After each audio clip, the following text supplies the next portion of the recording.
Good morning, students. Today we are going to learn a new chapter from your snapshot book.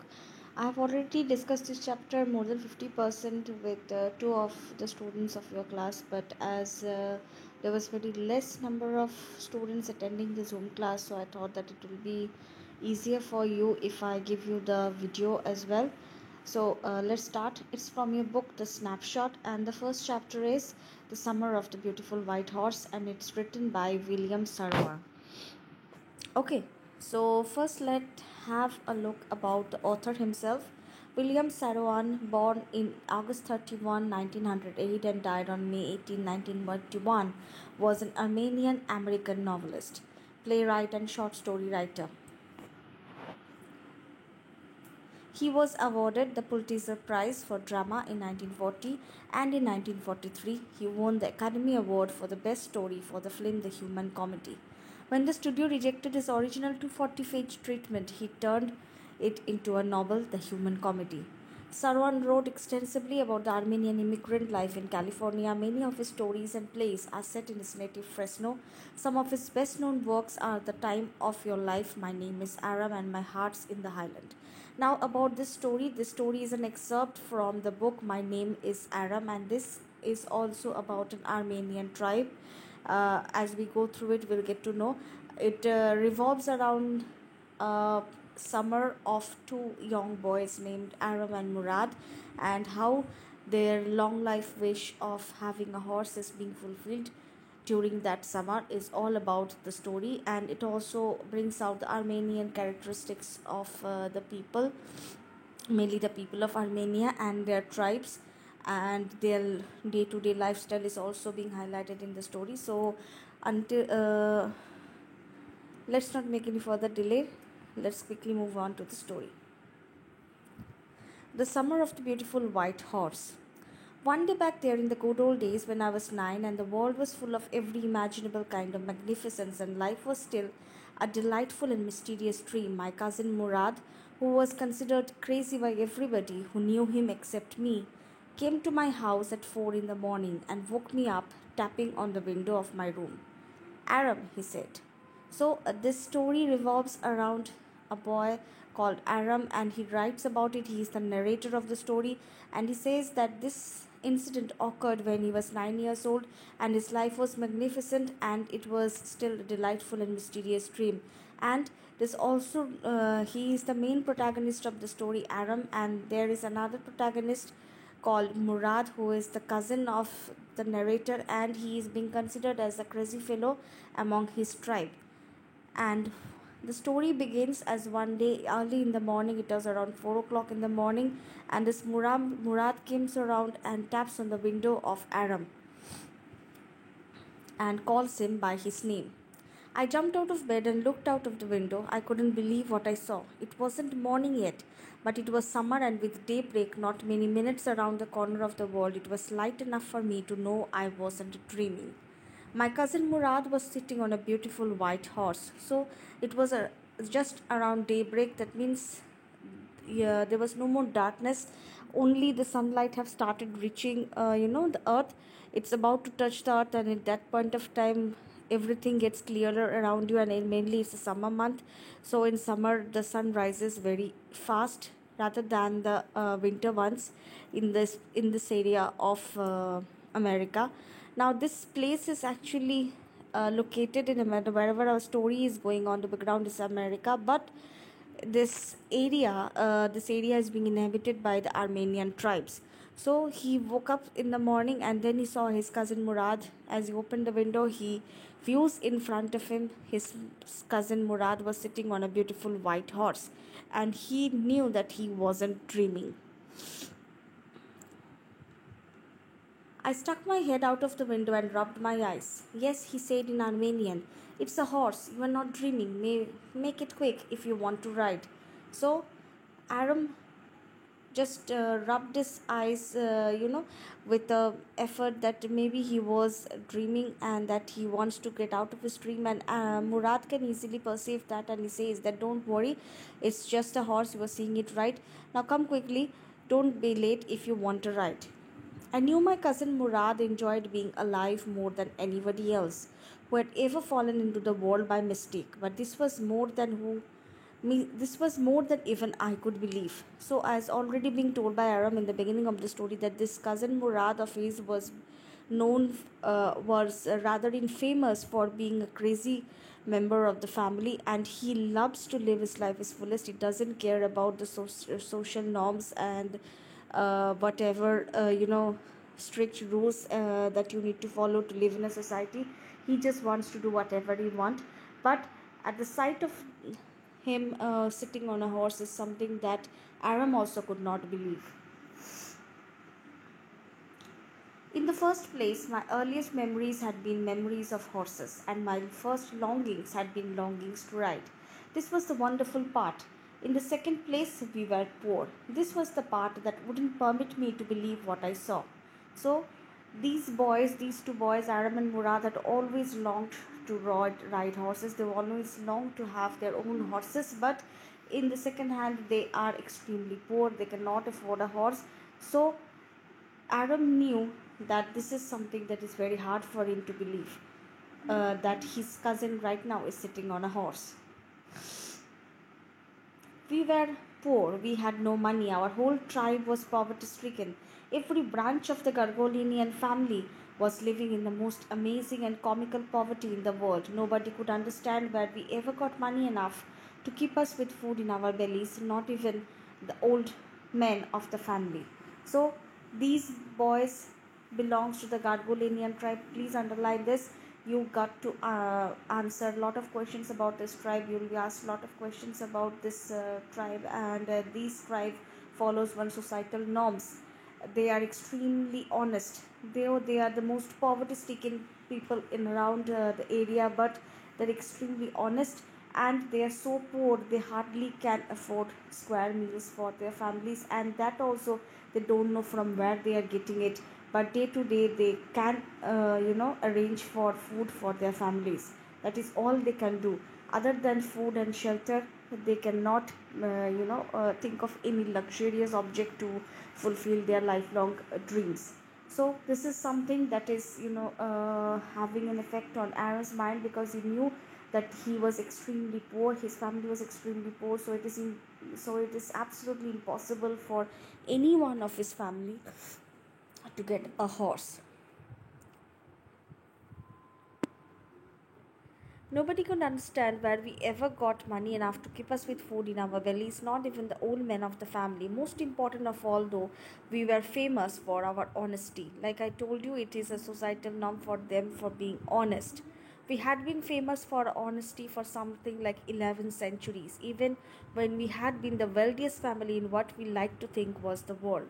So this family was once very rich, but somehow they had lost, they all of their money, and now they are currently extremely poverty stricken.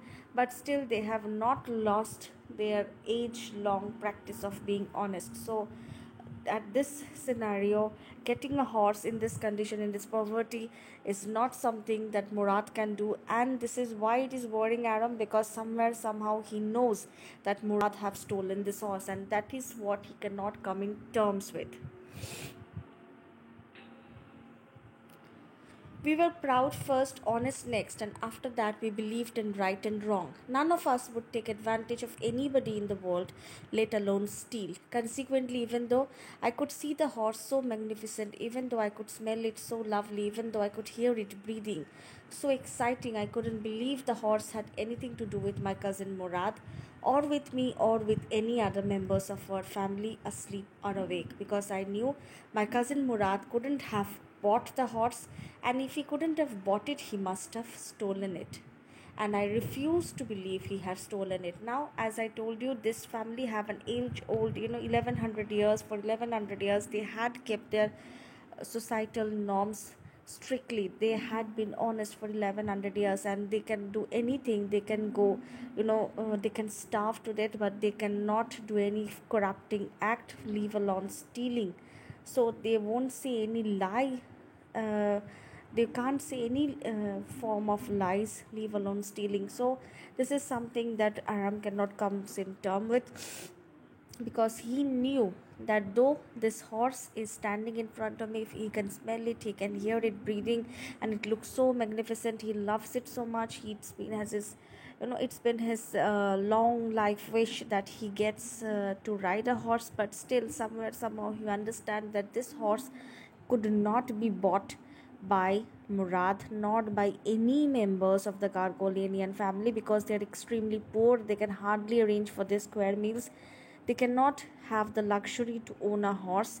So Aram knew that this horse was stolen by Murad, and this is what he is getting, difficulty in believing, because he doesn't wants to feel, he doesn't wants to think, or rather, that any member of the Gargolinian family can steal something. There was a pious stillness and humor in each of them. Murad couldn't have bought the horse, and if he couldn't have bought it, he must have stolen it. I refused to believe he had stolen it. No member of the Gargolinian family could be a thief. I stared first at my cousin and then at the horse. There was a pious stillness and humor in each of them, which on the one hand enlightened me and on the other frightened me. Murad, I said, why did you steal this horse? Leap out of the window, he said, if you want to ride. It was true then, he had stolen the horse. So, until further delay, he just readily asked the questions to Murad. He comes up with the question, asked him strictly that where did you get this horse from? Where did you steal it? Murad, rather than answering him, what he did, he just commanded Aram to leap out of the window and come directly and join him, because if he doesn't do so, then he will leave with the horse and he won't give Aram the opportunity to ride it. There was no question about it. He had come to invite me to ride or not as I choose. Well, it seemed to me stealing a horse for a ride was not the same thing as stealing something else, such as money. For all I knew, maybe it wasn't stealing at all.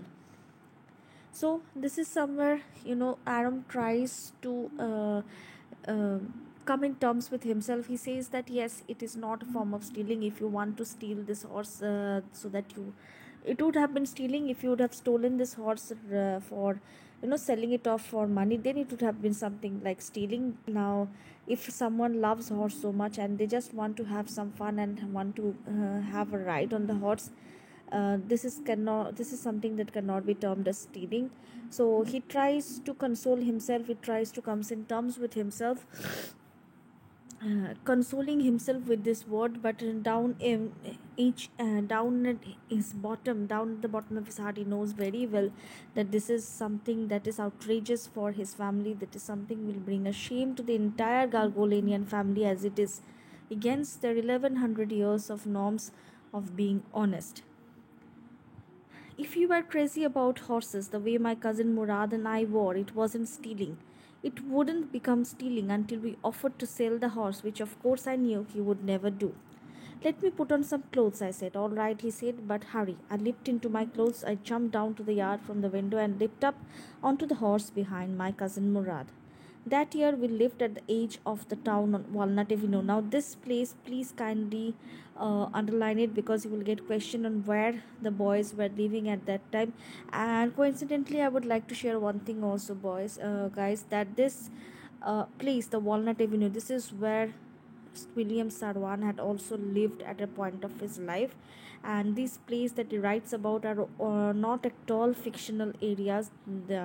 Rather, maybe it was an incident that had happened in his own life, and he writes about it because. This name Aram, actually, William Sarwan got married with an actress in Hollywood, and they were blessed with two children. One name was Aram and another Lucy. So somehow this entire incident is related to him or his family. And this place, the Walnut Avenue, it had been a place where he had lived once. William Sarwan had lived once. So underline it. You will be asked questions about where was this boy, this protagonist of the story, with Aram and Murad. They are living right now in the that as it is depicted in the story. So you have to answer it. Is Walnut Avenue. Behind our house was the country, vineyards, orchards, irrigation ditches, and where and country roads. In less than 3 minutes, we were on Olive Avenue, and then the horse began to trot. The air was new and lovely to breathe. The feel of the horse running was wonderful. My cousin Murad, who was considered one of the craziest members of our family, began to sing. I mean, he began to roar. So, Aram quickly came in term with himself, and he knew that Murad have came over there to just to invite him to have a ride with him. He's rather giving him an opportunity to ride with him, and Aram would not have spent that opportunity so easily, and he readily agrees to join him. He gets dressed up all he got gets all dressed up, and then both of the boys started riding the horse. They came from their place, the area where they were living. They came out of that place and then continued towards Olive Avenue, and there they started. As they reached Olive Avenue, the horse started trotting. I don't know whether you have seen trotting of a horse or not. If you see these videos and all, you find it out. This trotting, you see this, this horse just match their steps and kind of like dance when they slowly start walking. This is called trotting.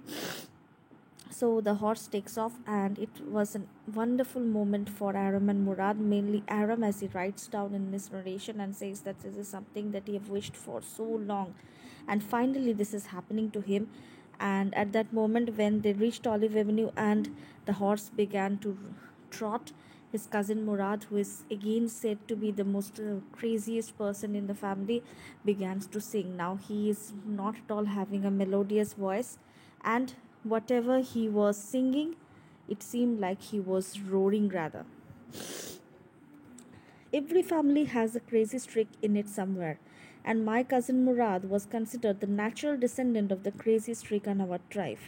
Before him was our uncle Khoshrobe. Now, this is also something you must underline. You will have a lot of questions about this uncle Khoshrobe, and you will be asked about his physical appearance. Then this man have one typical attitude problem that is extremely funny, and it's a sort of a comic relief in the story. And you will find out about this man, and you will have a lot of questions about this man as well. Okay.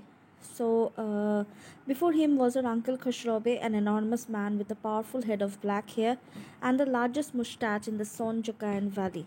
Now, this Son Jokayan Valley is also the place where William Sarwan had once lived in his life.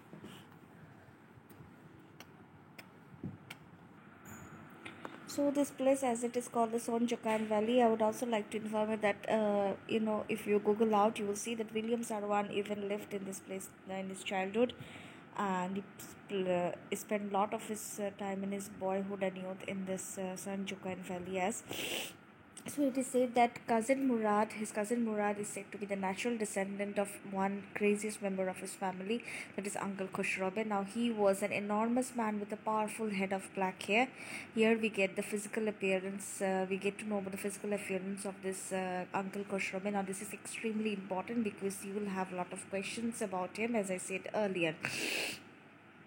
And he is having the largest mustache in the Son Jokayan Valley. I don't know if you have noticed it in the photograph of William Sarwan himself. I find a rather uncanny resemblance of this Uncle Khoshrobe with this description of Uncle Khoshrobe with William Sarwan himself. A man so furious in temper, so irritable, so impatient that he stopped anyone from talking by roaring. It is no harm paying attention to it. Now, this is one tagline that is always used by Uncle Khoshrobe. This is something that he roars to everyone who tries to interrupt him in his business. He is actually a kind of person. We'll get to know him better as we progress through the story. He is one kind of person who is always engrossed in his own thought. He is having his own he lives in his own bubble.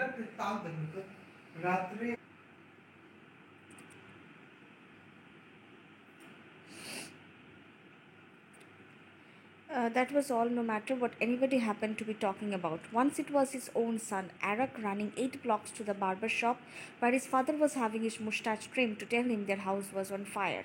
This man Khoshrobe sat up in the chair and roared, "It is no harm, pay no attention to it." The barber said, "But the boy says your house is on fire." So Khoshrobe wrote, "Enough, it is no harm, I say." So As I told you, this Uncle Khosrow is a man who is of a very, not only a comical nature, very absurd nature.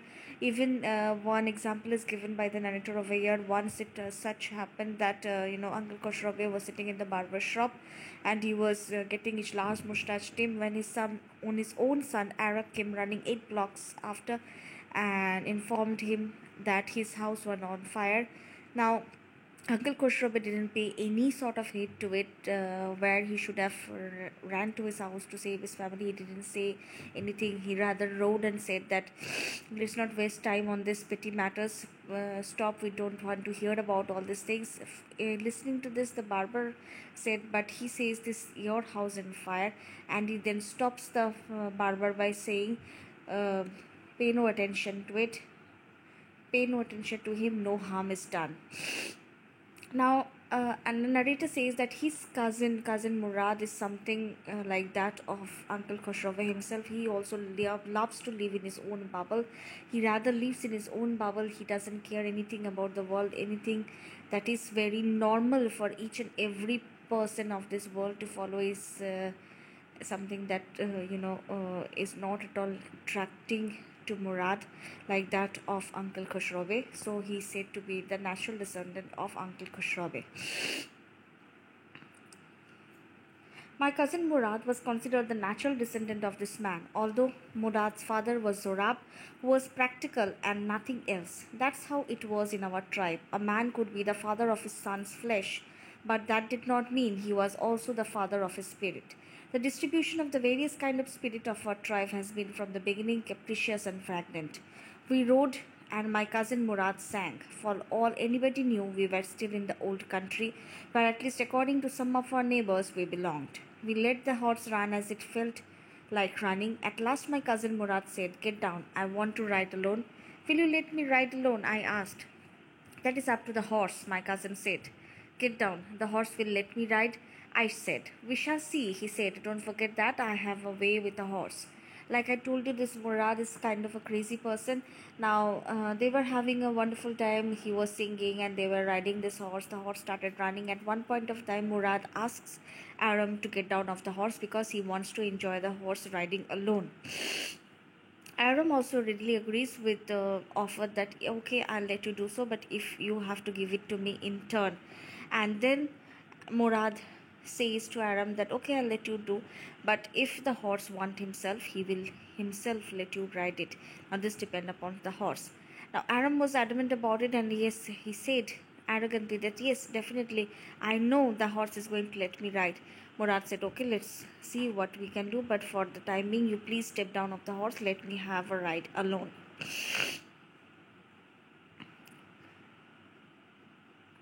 I have also, for the sake of your safety, he said. And yeah, over here also Murad says that, I have a way with horses. I have a sort of understanding with the horses. This is something that you should always do before you start riding an animal. And Aram also readily answers that yes, I have an understanding with horses too. You are not the only one who can manage a horse. I can do the same as well. For the sake of your safety, he said, let us hope so. Get down. All right, I said, but remember, you have got to let me try to ride alone. I got down and my cousin Murad kicked his heels into the horse and shouted, Bazir, run. The horse stood on his hind legs, snorted and burst into a flurry of speed that was the loveliest thing I had ever seen. So the boys agreed with the condition that yes, after Murad will have a ride on it alone, he's going to hand it over to Aram, and both of them had a small conversation like yes, Murad said that yes, I have an understanding with horse, and Aram also readily comes up with the answer that yes, he is also capable of managing the horses and he can understand a horse language very well. And then Murad took off. He just kicked the bellies of he just kicked the belly of the horse and stated Wazir run, and the horse started running. And this was something, a magnificent view for Aram. He couldn't take his eyes off. It was so beautiful. The horse was running. This is something that he had wished forever, and this is something that is going to be true right now in front of him. My cousin Murad raced the horse across a field of dry grass to an irrigation ditch. crossed the ditch on the horse, and 5 minutes later returned dripping wet. The sun was coming up. Now it's my turn to ride, I said. My cousin Murad got off the horse. Ride, he said. I leaped to the back of the horse and for a moment knew the most awful fear imaginable. The horse did not move. So, Murad also already had a wonderful time. He rode the horse, and then when he returned, he was all drenched because they had rode over an irrigation patch. Now it was already the sun was coming up, and it's going to be dawn, it's going to be morning, and as soon as the morning starts, the family will start looking for the boys. And so Aram said, let quickly hand me over the horse, I want to have a ride alone before we have to return back for home. And then Murad, he agrees, and he gets down and asks Aram to get up on the horse. Aram did so, and as he sat on the horse, he was almost engulfed with an unimaginable fear. The fear is that the horse didn't move. He had already promised Murad that he knows the language of horses very well, as his cousin Murad also knows it. But the moment Murad sat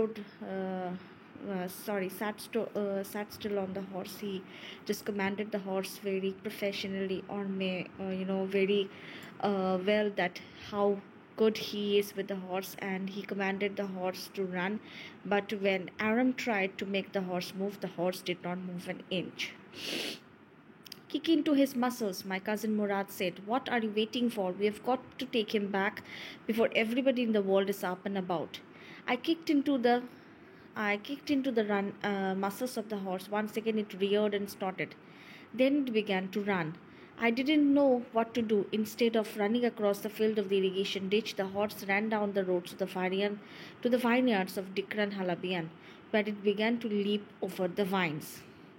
The horse leaped over 7 vines before I fell. So, Aram was not at all right about himself. He didn't know the language of the horse. He didn't know how to manage it, because it's the first time he is riding it, and he didn't know how to manage to run on the horse. So when he kicked onto the muscles of the horse, firstly the horse didn't move, and when it started moving, it actually ran uncontrollably, and it ran from here to there, and then it leaped up on 7 vines, and then it actually threw the narrator from his back, and the narrator fell down on the ground. Then it continued running. My cousin Murad came running down the road. I'm not worried about you, he shouted. We have got to get that horse. You go this way and I'll go this way. If you come upon him, be kindly. I'll be near. So as I told you, Murad is the craziest person, really. Rather than checking on his younger cousin that whether he had got hurt or not, he just came over here and said that I don't care about you anything at all. I'm just caring about the horse. I am afraid that we may have lost it. Please go and look for it. And as soon as you look for it, be kind to the animal. I'll be near. Just give me a call. So both of them started to look for the horse. I continued down the road, and my cousin Murad went across the field towards the irrigation ditch. It took him half an hour to find the horse and bring him back. All right, he said, jump on. The whole world is awake now. What will we do? I said, well, we'll hide him and not take him back, not for a while at any rate. Where will we hide him? I said, I know a place. He said, how long did you steal this horse? I said. It suddenly dawned on me that he had been taking these early morning rides for some time and had come for me this morning only because he knew how much I longed to ride. Who said anything about stealing a horse? He said. Anyhow, I said, how long ago did you begin riding every morning? So, Murad finally finds the horse, and then he brings it back, and then he commands Aram to get up on the horse because it's already daybreak and they had to reach their home because their parents will start finding them. The family members will start looking for them as well, and this horse need to be returned. So Aram says like it's already day, and the owner of the horse will get to know that he is missing the horse. How we are supposed to return it back to the person. And Murad comes up with the idea and says that we are not going to return it right now. Then something dawns on Aram. He says that for how many days you have been keeping this horse to yourself, and for how many days you have been riding this horse to yourself, so that you got to manage the horse so well. Now, this is something very common. If you are not being acquainted with with an animal so much, it is impossible for you to manage or control the animal. So, this is something that dawns upon Aram, and he asks Murad this inevitable question: that for how long did you take this horse in? How long did you practice riding it? That you have come today morning just to give me an offer to ride, because you know that I love riding horses. So we will continue from the next portion the next day. We will end over here. The video is already feeling it's 30 minutes already we have passed. So please go through it, and we'll continue from the next portion next day. Thank you.